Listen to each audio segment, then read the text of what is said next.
It's a beautiful April morning and I'm here with Amy Liptrot and we're heading up to Marwick Head. Amy, you've been back in Orkney for a few days. I think this is the first decent weather you've had back. How's your return home been so far? It's been almost a year since I've been up. I think we need to go through here. And I get really homesick, so it's good to be back. And it's a busy time for you at the moment with a new book out, film stuff to be done. Is it quite a surreal time for you? Well, in particular, I've arrived in Orkney at the same time as a number of the film crew who are making an adaptation of my first book, and that's just really crazy, especially as it's a book about me and my life. That I've been talking about doing it for ages, but now everyone's arriving and is here and working on it, and it seems like it's actually happening. So it's pretty crazy. And I'm working on writing the script with the director, and the script still is still being written. It's not finished, yeah. Which is, I think, actually a bit unusual for a film at this stage of development. So we're having to put in a lot of work whenever we can to try and get it to the stage that it needs to be at. So I'm doing that as well as trying to combine talking to you with getting out and about, because that's what I really like to do when I'm home. And yeah. It's that when you really feel like you have arrived back in Orkney is when you get outside and enjoy the fresh air and the... Well, I think it's in particular hearing all the bird calls and just the noises. I think that's what I really miss. It's just a different, where I live in Yorkshire, just the ambient noise is different, and just the curlews are so so evocative of home for me. Yeah. And the wind and the sound of the sea and just the way that the light is here, especially today when it's a bit brighter. All these things are what I really miss when I'm away. Yeah, because even just standing here, the amount of different birds and animals that we can hear just in this spot. Yeah, I think we've got some domestic chickens and maybe some livestock. Yeah, dog barking, yeah. Oyster catchers, skylark. Which is always such a sound of spring, yeah. When you hear the skylarks. We can see in the distance there that the birds are returning to the cliffs. There seems to be quite a lot of them there already. Is that a sight that you've always enjoyed seeing? Yeah, we used to come up here when I was a kid, so I grew up just a couple of miles down the coast here, and this was somewhere that we'd come up to, like if we had visitors or something like that. It's a dramatic place to show people with all the nesting seabirds, and I'm just interested to see what's back. But the thing is that I remember the numbers of birds that were here when I was a kid. There's much fewer now than there was, and that's something that's kind of like my own personal experience of kind of species loss, really, which is quite dramatic.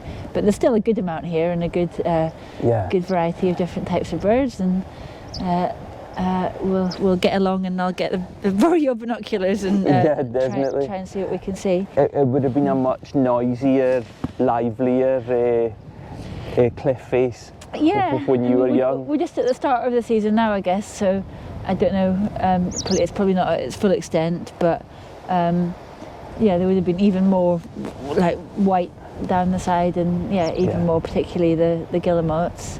And did you have a lot of knowledge of birds and nature as a child, or was it just sort of something that was there? And well, you know what, my grandparents were in the RSPB, and they had a stage of sending us the Young Ornithologist Club magazine, but it wasn't something that I really got into. I wasn't like a real ornithologist kid, but growing up on the farm, there's like such a wealth of bird life around that I obviously knew the names of the most common of all the the oyster catchers and the lapwings and the curlews, and then we were very proud of the fact that at the stack at the top of the farm, it's got some puffins on it. Usually every year, there's not a great amount, but it's usually a handful of puffins, and that was like a kind of source of pride that we had our own puffins. Yeah. And was that something that people would come to see, or were most people unaware of the fact that there was puffins there? I think it's a little bit secret actually that there was that stack. Yeah. And that makes it even more special, I guess. I wonder if we'll see a puffin today. I saw one on the ferry coming in. I saw one out at sea. Excellent. Yeah, I wanted to come up here but not bring Robin just yet because my nerves couldn't stand it. I will do sometime, but...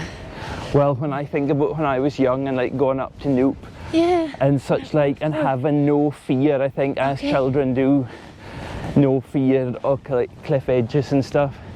If I had children, I would be absolutely terrified to let them do some of the things I did as a kid. Well, looking back, I'm pretty grateful to my parents for the freedom that they did let us have, and the trust that they kind of built up in us eventually, Yeah, you mentioned in the Outrun things like guide camp were pretty tame for somebody that you growing up on a farm because of all the sort of adventures you had. Exactly. Yeah, I just felt like that activities that you do at school were, they were a bit soft compared to the kind of things that we got up to without any regulation and clambering around on the rocks and just do watch where you're going by the cliff edge there, Stuart. I think there is definitely a level of freedom that comes, particularly for growing up on a farm. We probably had quite similar childhoods in that respect, coming from farms that were right beside the sea, which opens up a whole other level of opportunity for you. And comparing the childhoods we had maybe with people that lived in Kirkwall or whatever, I think we would have been much more free to do what we wanted to do and spend hours outside enjoying what was around us. Yeah. But then also, the winters are pretty rough, and it's just getting in the car and, getting to school and rushing back in from, it's like in the summer it can be really great, but as you know, the winters can be pretty, I think a rural childhood often also involves quite a lot of, being in a vehicle and, the other side of it.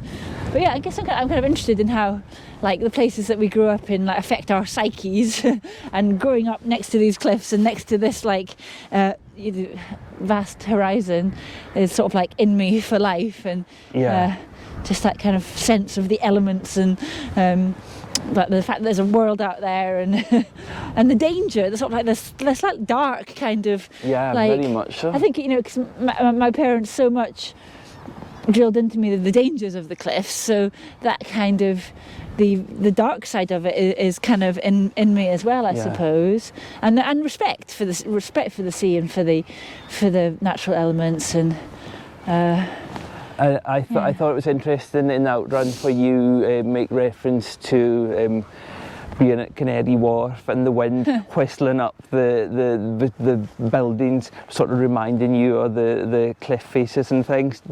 Do you think there's something in you that you're always looking for sort of things that feel like home and comparisons to home? I think so.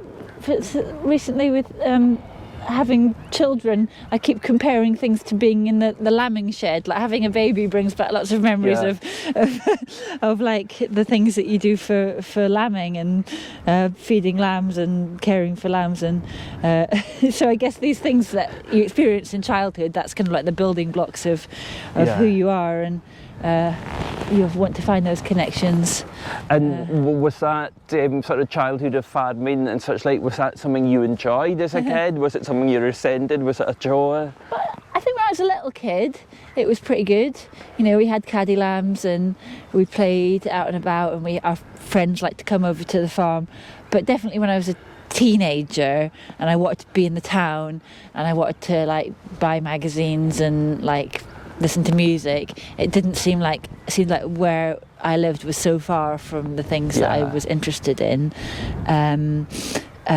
So yeah, we'd often get the bus to Kirkwall after school and going to Kirkwall on the weekends, and then when I was 18, I went off to Edinburgh, as much for the lifestyle as for like the studies of it. Yeah, definitely. And had you learnt to drive the first opportunity you got when you as soon as you were 17? So that would open up things a bit more for you. Yeah, I was one of the first ones of my friends to start driving, so I'd pick us up and take us into Kirkwall and stuff. Yeah, excellent. Yeah.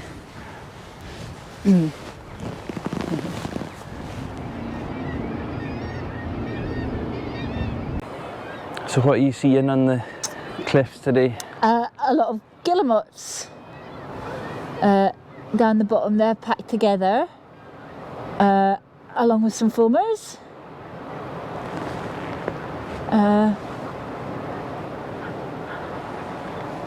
And then I'll see if I can spot razorbills among the guillemots. I'm very novice, but I'm interested, but my level of birding is pretty, compared to most people that have worked for the RSPB, I'm very novice. well if it makes you feel better, no matter how novice you are, I'll certainly be even more so. All right. And I think possibly that comes in some ways for growing up surrounded by all this and maybe taking it for granted slightly. It was just always, for me, it was just something that was always there and wasn't something I needed to investigate beyond that. It's only now I wished I'd paid more attention and had a better knowledge to be able to immediately know what I'm seeing. And I do think it's something people often come to a bit later in life. Maybe a little seed was planted when they were younger, but maybe they've just got more inclination as you get a bit older. Yeah.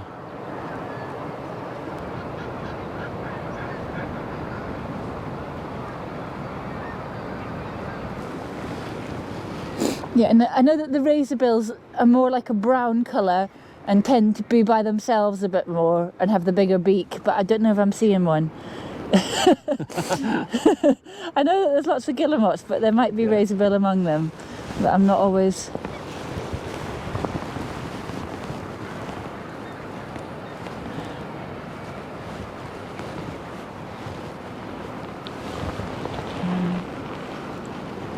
I remember coming up here with Lorna Dow, who used to work for RSPB Orkney, and I just learned so much from her and from Alan Leach and from just going out on walks with people who know their stuff.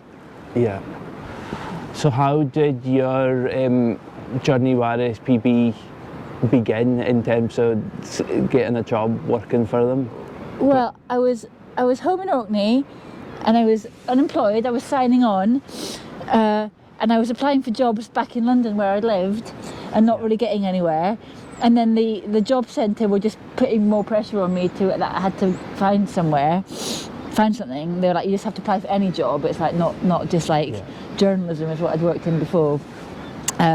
So then I got the Orcadian on a Thursday, as you do, and looked in the jobs pages that just had this advertisement for RSPB Corncrake Officer, and I thought I'd apply, despite not having a background in conservation or ecology or that kind of thing.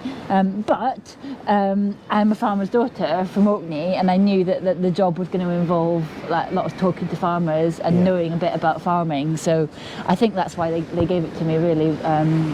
Ended up working for 2 seasons as the Corncrake Officer here at RSPB Orkney, and it was really life-changing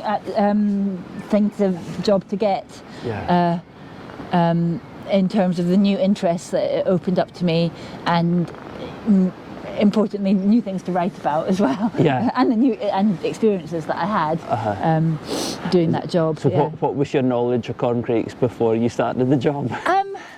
I think I'd heard on Radio Orkney every year they'd have a bit of an appeal for people coming about somebody talking about them, and I think I'd vaguely been aware of that, but I don't think I'd ever heard one. Yeah. Because there are some about, but they're mostly calling at night, and you'd kind of be lucky to hear one. So only very vaguely aware of what they were. And after 2 years, I guess you knew everything that there was to know over the course of 2 years, I just got obsessed and was like, reading all the scientific papers, and I've still actually got in my a Google a news alert set, so anytime that Corncrake is mentioned in the world's media, it gets sent to me. And it was just so interesting to have this subject to kind of just pour myself into at a time in my life when I was a little bit shaky, and to have this kind of task of locating all the calling male corncrakes in Orkney set to me, which I kind of set about with fervour. Yeah. It was really good. and did that involve going to quite a few of the different islands? Is there a good spread of corncrakes throughout Orkney? Yeah, well, that was I had to do these surveys of basically all the suitable habitat in Orkney, which involved going out to some of the islands had people doing it out there, but going out to quite a few of the isles, a lot of which I'd never been to before. So it really was, sometimes taking the RSPB car out to Edy and Westray and where Chappensay, and just places that I'd not really spent usually, and had to stay overnight because it's all, and driving every single road on the islands, so there couldn't really be a job almost better designed to get knowledge of Orkney and to sort of connect with the place. And so you'll be an expert on all the roads in Orkney. You'll never find yourself getting lost. Well, like I have driven every single road, and taken the car on all different ferries, and studied the maps of all the different areas as well, crossing off that there's not a corncrake there, basically, and listening. What the job was all about, listening for the corncrake call, which I normally didn't hear.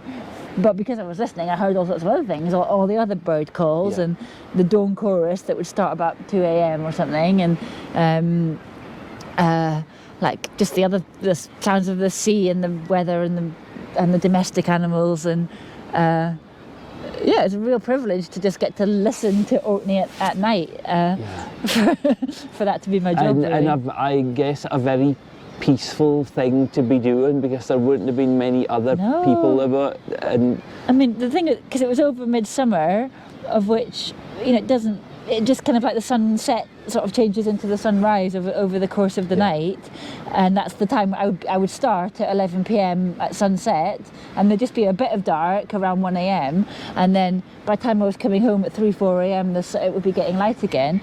So I just got to see the best skies, but feel like I was the only person experiencing it, like I was the only person awake and out on the roads, and I was like, why isn't everyone else up? This is great. Driving home, and it was really cool to experience that. And some nights the weather was, I didn't go out if it was wet. I wouldn't go because it would be hard to do the job. But the mist, and then the clear nights, and you experienced the whole all the changes over the sort of 2 months of the survey.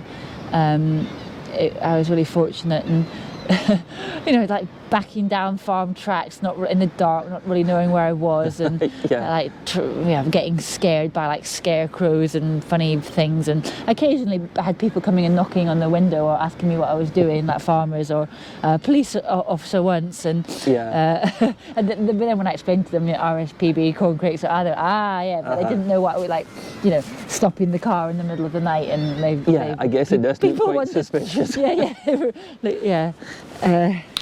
And how did what sort of reaction did you get when you were dealing with the farmers? Were they quite interested in what you were doing? Well, I think most of them were aware of the Corncrake project, and most farmers, farmers wanted to protect the birds on that. They didn't know farmers want to kill the birds on their land, and a lot of them were really knowledgeable about the birds that are on their land. But it was what the RSPB was asking them to do is quite a big ask, to delay the mowing or to change the mowing pattern. So it's quite. It was quite a lot of conversation that had to happen quite sort of sensitively in order for farmers to make changes, which a lot of them, to my surprise, did. You know, even though it was a big thing to do in order to protect these birds. So, I really thought sometimes maybe the reputation that farmers might have was unfair because they were really accommodating at helping out with this special bird.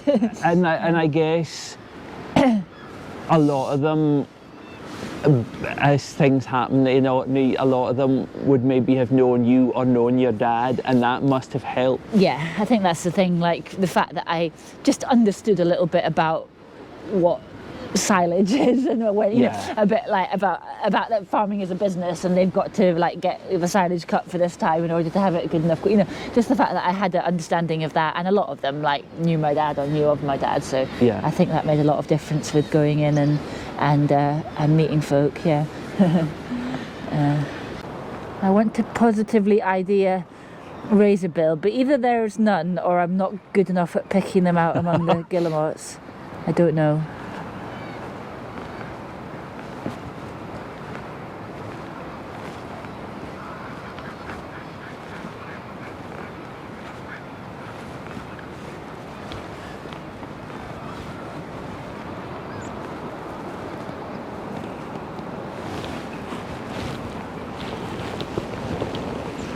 Do you find bird watching a very relaxing thing to do?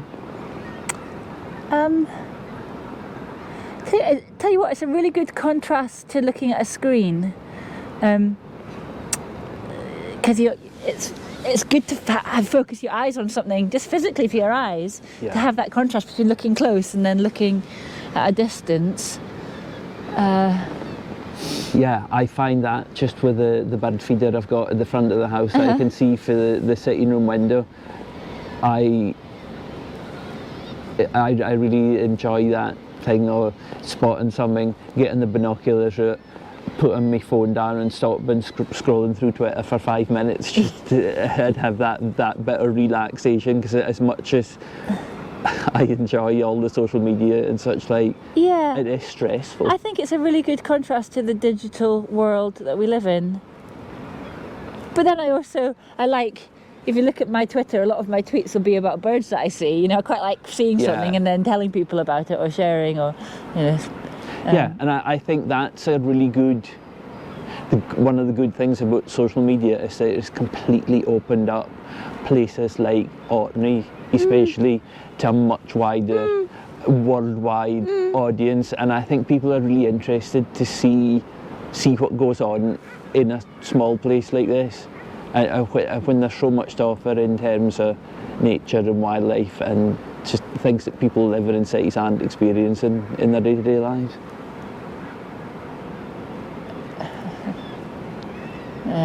Can't see a puffin. I'm guessing that you might be more likely to see them out to sea, I think, maybe.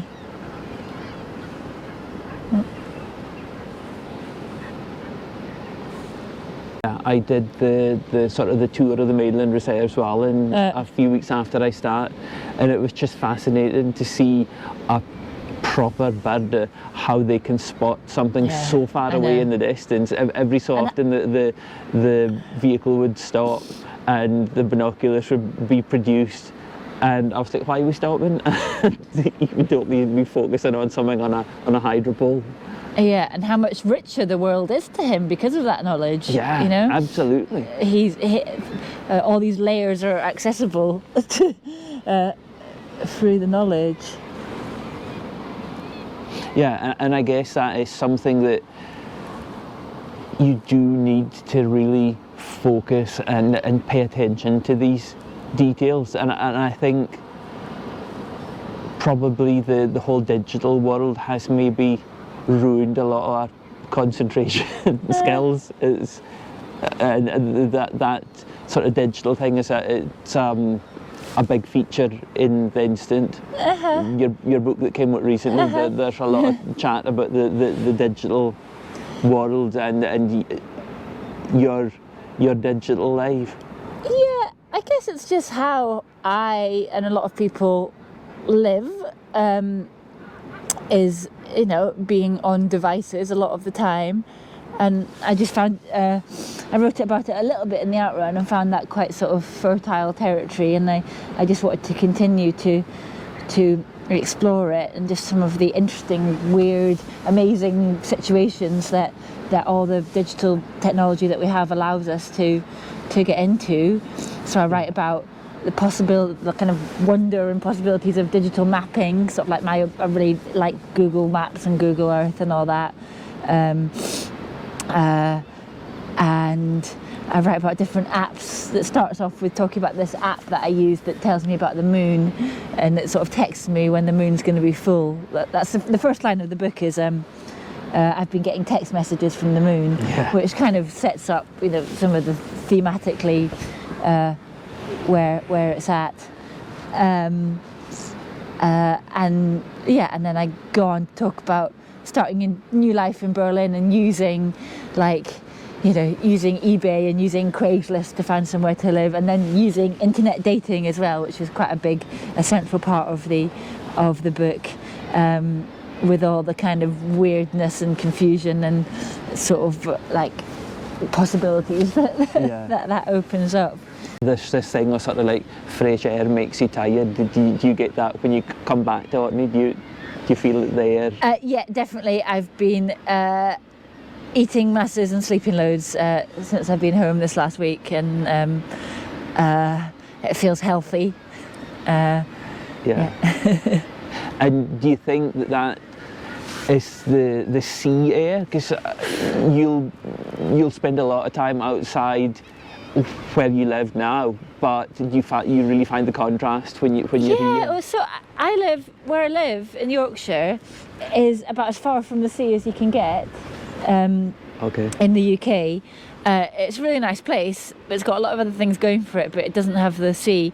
And I think just that the wind that you like constantly get in Orkney, I guess that's sort of just taken out of you a bit. Yeah. And I guess then the salt and the way that the light shines off the sea and reflects back, that just gives a different quality to being at the coast. I feel like we live in a valley in the Pennines, and when we come to the coast, it's like we're sort of blinking and everything's a bit too bright for us. Yeah. It's very damp where we live from rain. It's a very rainy place, which is why they built the town there and all the water mills and things. But it's not sea. So you're a bit like me living in Harry, when I always wanted a house by the sea, and I end up in Orkney's only landlocked parish. That's it.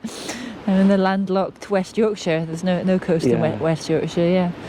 And what sort of animals and bird life are you seeing around where you live? Well, it's woodland birds and woodlands and rivers, which we don't have really at all in Orkney. So there's things like tawny owls, woodpeckers, kingfishers, grey wagtails. All of these lovely birds we don't get up here, so they're quite. But we get on the tops, on the moors, you get curlews and lapwings, so I really like to see them because they remind me of home. So skylarks, that's opened up a whole other level of knowledge and for you, just based on where you live. I've been just sort of trying to learn a bit more of the calls of the birds that we get in the woods, because you don't, when it's woods, you don't see them so much. So you're kind of trying to learn like what's a tree creeper and a skylark and a wren, and just using sound more than sight to ID birds. So it's a bit different in Orkney with the ground nesting birds. You're more likely to actually see them, apart from corncrakes. How many corncrakes did you actually see when you were the corncrake wife? Okay, so I heard quite a lot. But the thing is, they hide down. So I've only ever actually seen with my eyes one corncrake. But you'll always remember that one. Yeah, which was over in Dearness at the end of it. Actually ran across the road in front of my car, and I was like, that's a corncrake. But it wasn't until I got into the RSPB office the next day and I started telling whoever it was. But I was like, I know, because I've been looking at pictures, that it definitely was a corncrake, and it was near where they'd been seen historically, for a site where they'd been. So I've only ever actually seen the one. Well, that's one more than me. And one more than a lot of people as well. I find it fascinating. Like my dad, I was speaking to him quite recently, and he was saying about he can remember like summers in Westry where you couldn't sleep at night because the noise of the corncrakes was so loud and there were so many. Well, they of make a them. right racket, and the year that I was doing the surveys, there were quite a number in Westrup, at the north end in particular. So, yeah, I mean, if you've got one calling outside your bedroom, they're quite loud and persistent, you know, they keep on going. Yeah. So, yeah. We're here approaching Kitchener's Memorial, and that's something I really like about your books, is that you quite often mention like interesting snippets of history and stuff alongside the main thrust of the story. Is that something that you've always been interested in, is the history that goes alongside everything else? Well, I guess I'm particularly interested, or have known about, there's some history that's associated with the farm where I grew up, so there's like kind of personal connection with it. And the Lord Kitchener's boat that sank off here, some of the survivors, the very few survivors of the hundreds of sailors, actually ended up in our farmhouse, taking shelter there after the sinking of it. And there are accounts, you know, that they were looked at. They managed to get on a raft and climb up the rocks, and were looked after actually in our house. And you know, it was absolutely, hundreds of lives were lost. So you know, I was told about that at a young age, and it's just one of the kind of bits of history that's associated actually with the land where I grew up. So I wrote a little bit about that. And do you think that those sort of stories and history that Orkney is so rich in, does that help you feel connected to the place by knowing all this history? Well, like most coastal places, there is so many different stories and comings and goings that have happened. But yeah, to know, I don't know, it's good to be able to walk with somebody and tell them like that this is where this happened, or just kind of, it makes a place richer, I suppose, and more enjoyable if you know a little bit about the past, and there's so much that I don't know and still to discover. I mean, about the people that lived here before and what the different things are. And is that something that might feature in sort of future writing plans? Would you like to maybe sort of move towards doing some history writing, or do you not? I am. I've got an idea that I'm not just going to tell you about just now, but top secret. But it does involve some historical stuff in Orkney. Yeah, that I'm just sort of beginning to think about. Coastal history. Yeah. But yeah, I'm not going to tell you because I don't know if it's a goer. Yeah, that's the view that I grew up with, looking over to that headland and Hoy. And then on a clear day you'll see the hills of Scotland as well. Yeah.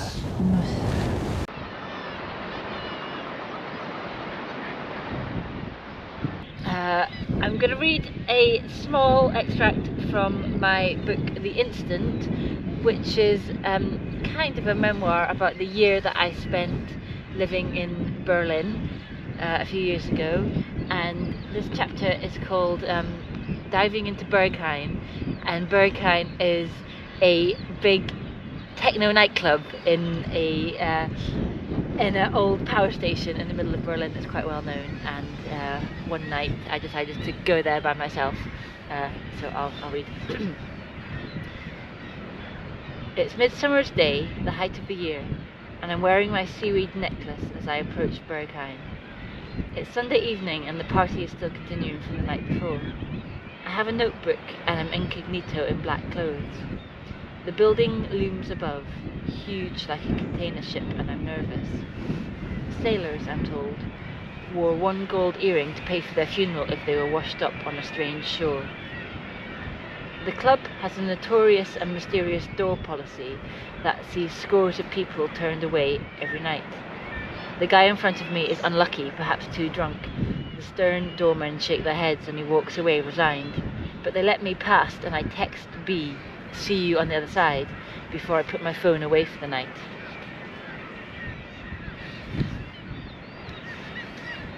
The club retains many of its industrial fittings, and as I climb the steel staircase to the main room, the old turbine room with a high ceiling and concrete floor, the noise hits me. The immense volume of the music creates a full-body experience. I can feel it in my eardrums, my stomach and bowels, and through the soles of my feet. It makes my chest throb. It's loud enough to swim in. Entering that place is like entering a huge echoing cliff cave, and, once my eyes have adjusted to the dark, finding it full of rock doves and black cormorants on shadowy ledges darting past. I've found a complete ecosystem. 500 people or more, a bloom of jellyfish, are drifting with the tide of music. Exquisite creatures appear from behind pillars and speaker stacks like rocks, fashion goths and techno gays, in leather and mesh and lycra and neoprene and swimsuits, every type of black. They are dancing with fans, topless and chainmail, showing off their tattoos. I'm reminded of the exquisite illustrations of Ernst Haeckel, the German naturalist and philosopher who, at the beginning of the 20th century, made detailed studies of sea life, including technical drawings of jellyfish and anemones, beautiful and weird. Underwater, sound travels faster and objects look slightly magnified. Due to the refraction of light in water, they appear closer and larger. A similar effect is created in a club due to the smoke machine, the dark and the drugs. It's hard to tell distance, time or direction. I'm swimming in murky water. A white spotlight is like a shaft of sunlight reaching down to the seabed. There are red lasers and green exit lights. I can't tell how long I've been here. There's lots going on for you at the moment. The Instant just came out and the film's happening as well, so you're being kept really busy. Are you doing any literary festivals this year? I'm doing a couple. With the Outrun, I said yes to absolutely everything and spent basically a year travelling around doing book events, which was amazing, but it was also exhausting and meant that I didn't get much writing done. And now that I have a family, it's not quite so practical. So I'm just kind of told my publisher I'm not doing so much,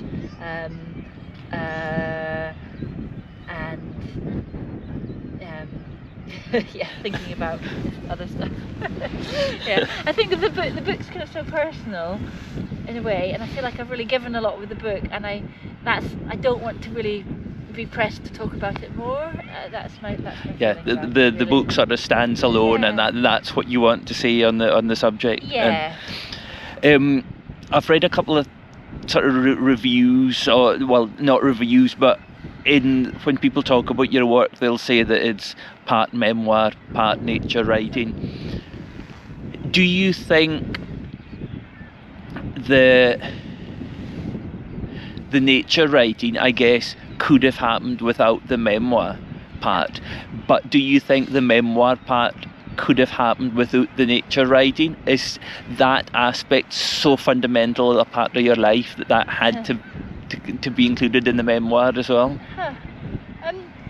Well, I think like with the Outrun, those two different elements really balance each other quite nicely, because for some people it would be kind of too technical, or they wouldn't be interested in just simply reading a book about bird life or about sort of island life, but they maybe need me as a character to sort of lead them into it.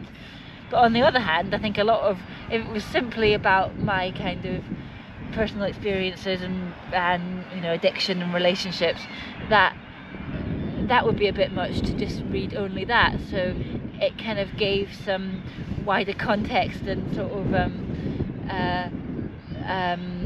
relief from the more kind of, I guess, self-indulgence, maybe not right, but the more intensely kind of emotional parts. Yeah. So it worked quite well. But I think those are two. I kind of think me as a writer comes from, I've worked as a journalist and I've been trained as a journalist, but then I've also written diaries my whole life, so it's kind of like those two styles together. Kind of, I eventually have struck on some kind of voice as a writer, but it's always changing. Yeah, and in so that your 2 books down now, do you have any thoughts for, or is that not how it works? Do you more think about just things that interest you that you could write about, rather than thinking I must write another book? Well, I'm always writing, and I write my diary every day, and that's kind of like my daily practice and where I gather material. I basically have ideas for 2 more books that I want to write. One of them was more personal, and one of them is not about me. And at the moment, I just want to concentrate on the one that's not about me, because I'm feeling quite sort of overexposed, and I'm looking forward to researching into to getting into the research part of it, actually. And do you think you'll ever write fiction? Do you write fiction? Well, I never have, so it would take me quite a lot of practice to get good at it. You know, maybe one day. But I tend to read. You know, what I read is a lot of non-fiction, like journalism, long-form journalism, non-fiction memoir, nature writing, like books about like rock climbing and swimming and that. So that's a lot of what I read, really. So and I think that comes across in both the books, because there always is these snippets that is interesting facts about whatever it is you're talking at the time, and I really like that when I'm reading, whether it's fiction or non-fiction, reading an interesting snippet that makes me want to go off and do research into the thing that I've just found out a tiny bit about, and I think your books really have that. Yeah, and actually with The Instant, I probably could have presented it as a novel in a way. It could have. I mean, that's what a lot of writers do. You know, they write novels that are highly based on their own experience. I've decided to kind of stick to the truth, but even within that truth, you're very selective. You're using a lot of the same skills as a fiction writer uses. But I've maybe I should have just changed it a bit, protecting myself. I don't know, but One thing I found interesting, and I don't know if this was a conscious thing or even something you're aware of, but in the Outrun is very much Orkney focused, although it goes to other places. It's very Orkney, and as somebody who's done English literature degree and done the sort of the close analysis and stuff, I was interested to go and see how many times the word Orkney appeared in the Outrun. Any guesses as to how many? It's probably loads and loads. It's probably like 200 or something. I did a quick analysis, and it's certainly, I would say, over 150. Right. Okay, And then how many times does the word Orkney appear in the Instant? Well, if it does, it's only by accident, and I think it is in there, isn't it? But I found it once. Yeah. I sort of made this decision to just refer to the island where I'm from, and like I made the decision to refer to other characters not by their real names. I kind of deliberately wanted to obscure. And I wanted to sort of draw attention to the fact that it wasn't really the whole truth, and I was leaving some bits out. I wondered if the island became something to represent a bigger thing than just Orkney. I wondered, was it speaking about your personal things that had happened? Was it a way of symbolising all the things that perhaps you were moving on from, or? I wouldn't go as far as that, but I think it could be like I could have come from maybe any Scottish island, or it's maybe make it a bit more universal. I'm not quite sure why. I think the main thing was that I was trying not to write about Orkney in the book, but then I ended up, there's quite a lot of Orkney in it because I just can't escape it. When I set off, I started, it's got one of the early chapters that's still set in Orkney. That was only put in at a later stage because my editor sort of felt like it needed it. I was trying to escape, but I keep on ending back here, Stuart. Well, I think that is exactly what happens to the children from the islands, is that you are never going to escape, no matter how much you may have wanted to in your earlier years. Yeah, in both in my life and in my writing, and I'm sure that I am gonna. I kind of feel at The Instant, this is like my Berlin period. It's my little time when I've you know, I've gone off there, but I can see myself coming back and writing about Orkney again. Yeah. And do you think you have a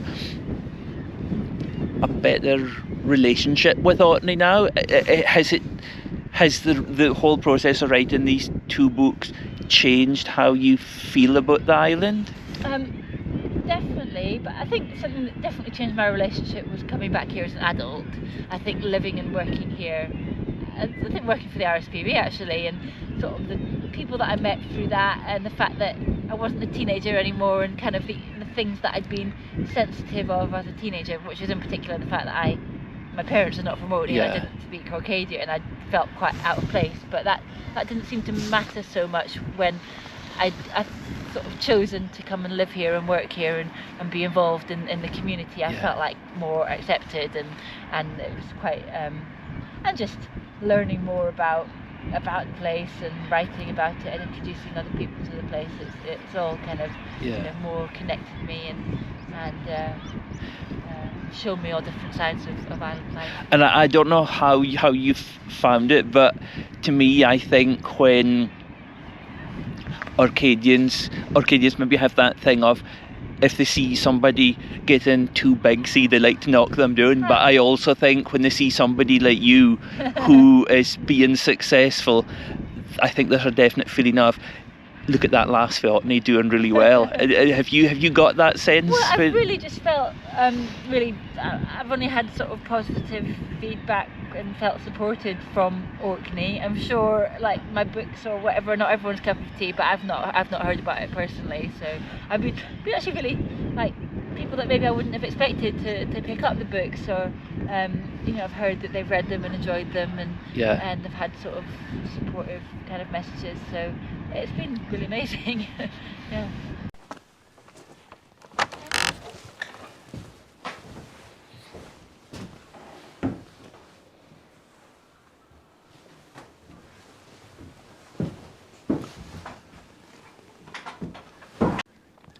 We're here at the Loon's Hide.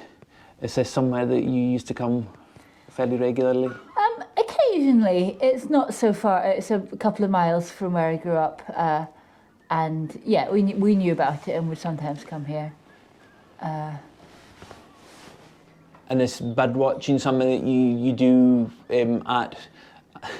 I was going to say at home, but it's tricky when you've got two homes. But where you live now, do you go bird watching? Is there a hide nearby that you can use? Well, yes, but also it's just, I like to just be aware of looking for birds, like when I'm driving somewhere or when I'm walking somewhere, just as part of daily life. I think it doesn't always have to be a specific activity, but sometimes I think when I get back to Yorkshire, just at this time of year, end of April, the dawn chorus is amazing where I am. So I'm just going to get up really early and go into the woods and just kind of experience that. That's a special thing where I am. And it's different birds than it is here. It's all your blackbirds and wrens and other things that I'm just learning about.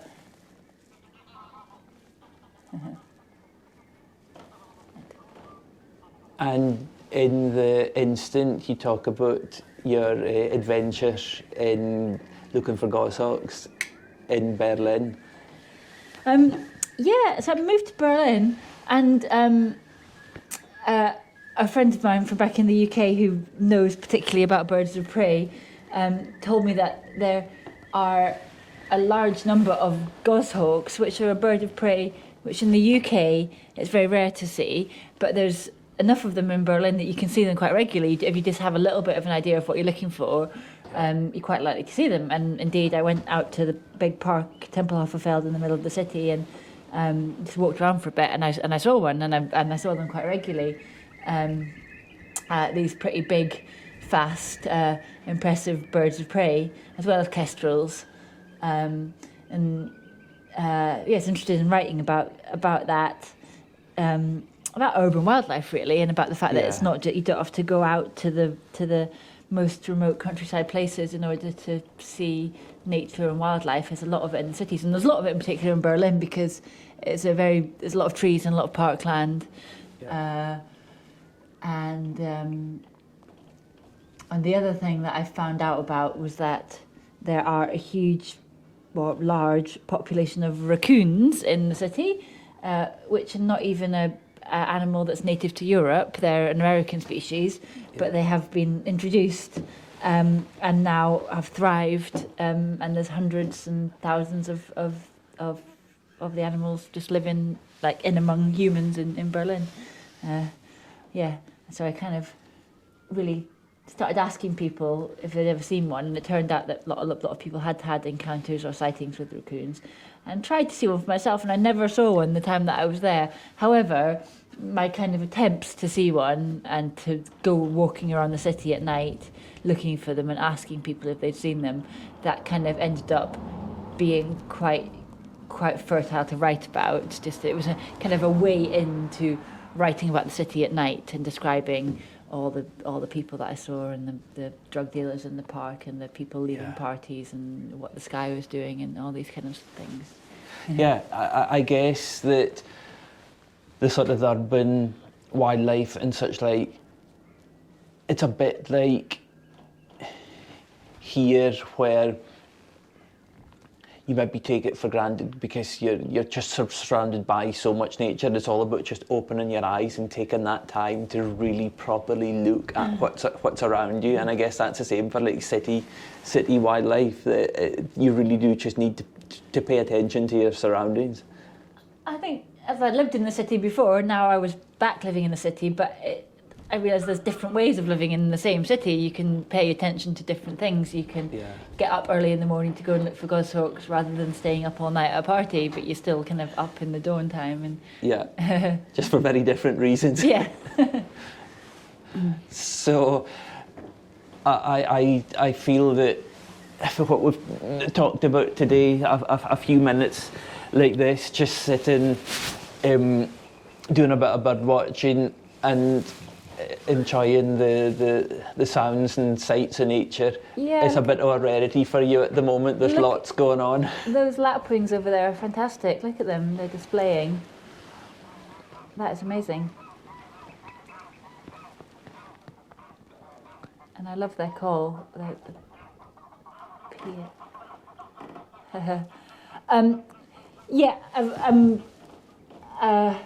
just had a book published and I'm working on a film, and I have 2 small children, so I've keeps you busy. Yeah, I've got quite a lot on, but I try.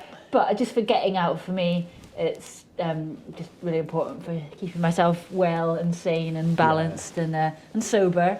I've got to look after myself in order to do all the things that I want to do. Yeah.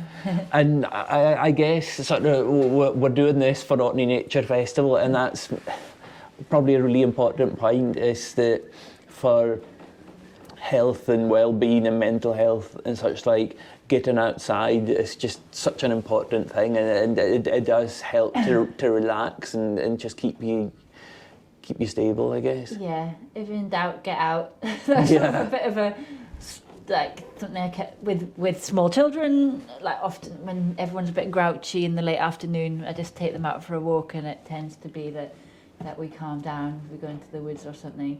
And with me, if my work's getting on top of me and I'm feeling quite anxious, getting out, and in particular getting in the water. For me, it's I like sea swimming and outdoor swimming, so that is like a massive kind of anxiety buster for me. Is just the cold water sensation, which kind of just seems to blast everything away.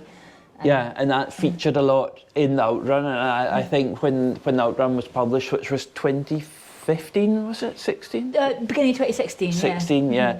So the whole sort of concept of sea swimming would have been not a new thing, because I mean, swimming in the seas, people have been doing it for years, but that whole concept of doing sea swimming at any sort of time of year, and no matter what the weather was doing, that was quite a new thing then. But in the few years since the book has been out, it's a much more common thing now. Yeah, well, I joined the Orkney Polar Bears, there were fairly small numbers of them.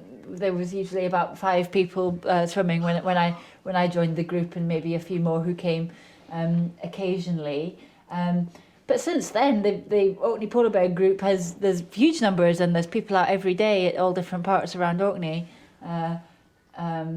It's really taken off, and people going out as individuals and people going out as groups, and yeah, it's great to see.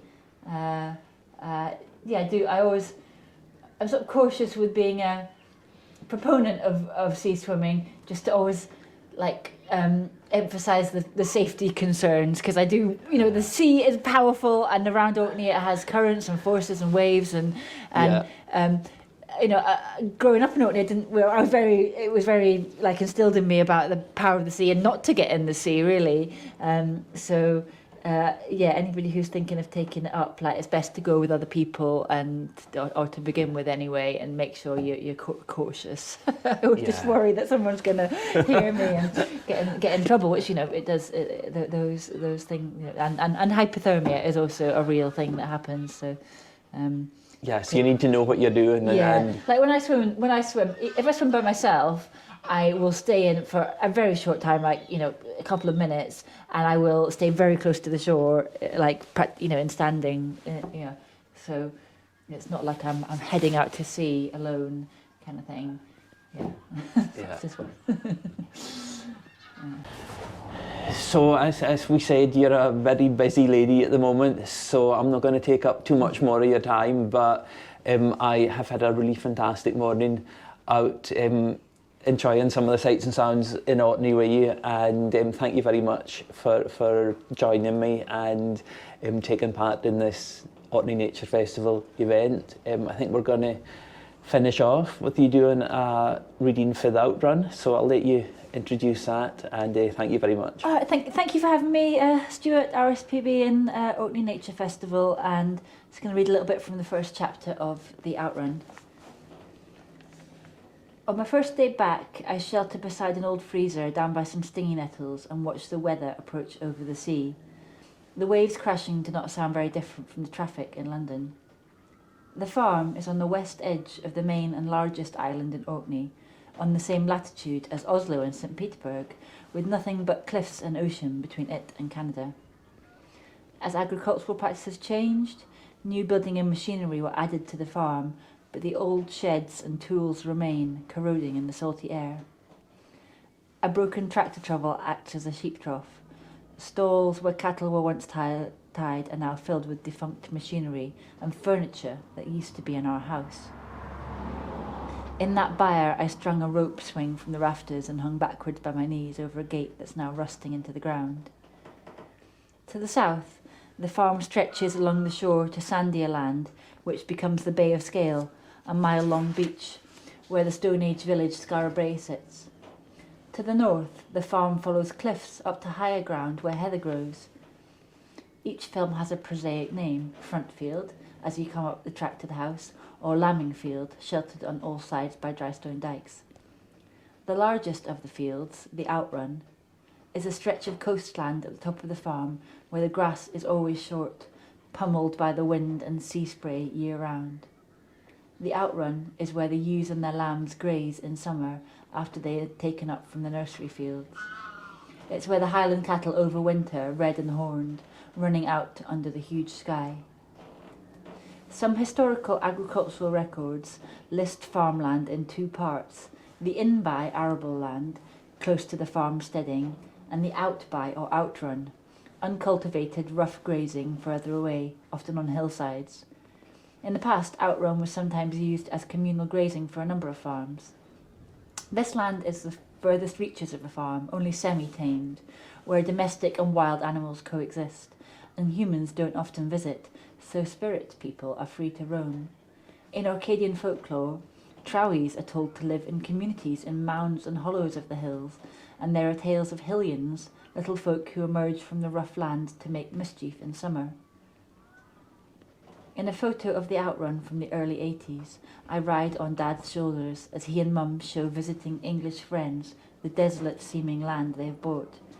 My parents wanted to buy a farm and kept travelling further north until they found one they could afford.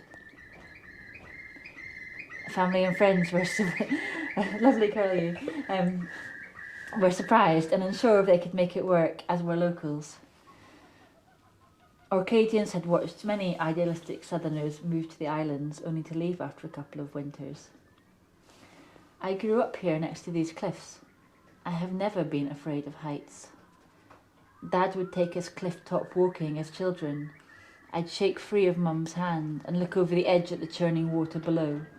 Grey flagstone, sheer drops and massive slabs, fringes the farm, and this monumental material and unforgiving forces formed the limits of my island and my world.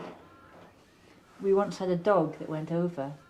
The collie pup set off chasing rabbits in the gale, did not notice the drop and was never seen again. It's a windy day. I leave the shelter of the freezer and walk up to the Outrun for the first time in years, breathing deeply. There are no trees on the farm, and in this open landscape there is an abundance of space. I'll leave it there.